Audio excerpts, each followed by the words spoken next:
Ulit-ulit ng babala ng PHIVOLCS o ng Philippine Institute of Volcanology and Seismology.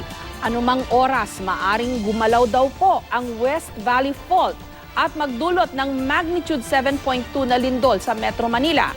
Kaya naman bilang paghahanda, isang atlas ang inilabas ng ahensya na tumutukoy sa mga lugar na maapektuhan oras na tumama ang lindol. Wag naman po sana.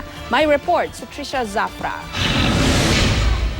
Hindi man nakikita sa ilalim daw ng gusaling ito kung saan nagkaklase ang Kinder, SPED, Grade 1 at Grade 2 sa Barangka Elementary School sa Marikina, tumatagos ang bahagi ng West Valley Fault.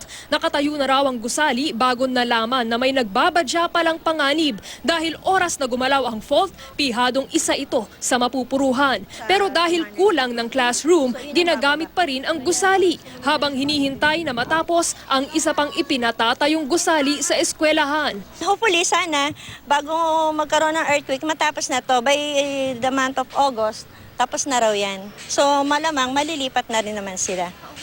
Isa lang ang Barangka Elementary School sa 6 na eskwelahan sa Metro Manila na tinukoy ng Philippine Institute of Volcanology and Seismology o PHIVOLCS na kung hindi dinadaanan ay malapit na malapit lang sa West Valley Fault. Sabi ng PHIVOLCS, ang mga apektadong gusali sa mga eskwelahan na ito, huwag na daw sanang gamitin. Iko-condemn nila yan. Ibig sabihin, hindi mo lalagyan ng mga bata at mga guro.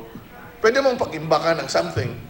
Ilang taon nang ibinababala ng PHIVOLCS na anumang oras ay maaaring gumalaw ang fault at magdulot ng 7.2 magnitude na lindol. Mas mahina lang ng kaunti sa 7.8 magnitude na lindol na yumanig at nagpaguho sa malaking bahagi ng Nepal noong nakaraang buwan. Makikita sa Valley Fault System Atlas na ipinamahagi sa mga lokal na pamahalaan at ahensya na may 42 mga barangay mula Quezon City, Marikina, Pasig, Makati, Taguig at Muntinlupa at 30 mga barangay mula sa mga lalawigan ng Bulacan, Laguna at Cavite ang dinadaanan ng 100 kilometrong fault system. We don't usually use the word right because the fact would indicate that the West Valley Fault can move in our lifetime simply because the last earthquake that happened from this fault is most likely the 1658 earthquake 357 years ago, and the interval of movement of the fault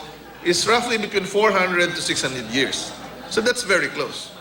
Ilang pangunahing lansangan din ang dinadaanan ng fault tulad ng ilang bahagi ng Katipunan Extension, Marcos Highway, A. Bonifacio Avenue, Green Meadows Avenue, Ortigas Avenue at Batasan San Mateo Road. Wala pa akong idea. Ang alam ko sa may Marikina, pero dito sa area namin parang wala pa sa aming advisory. Dililipat na lang kami sa ibang area na pwede kaming maging safe.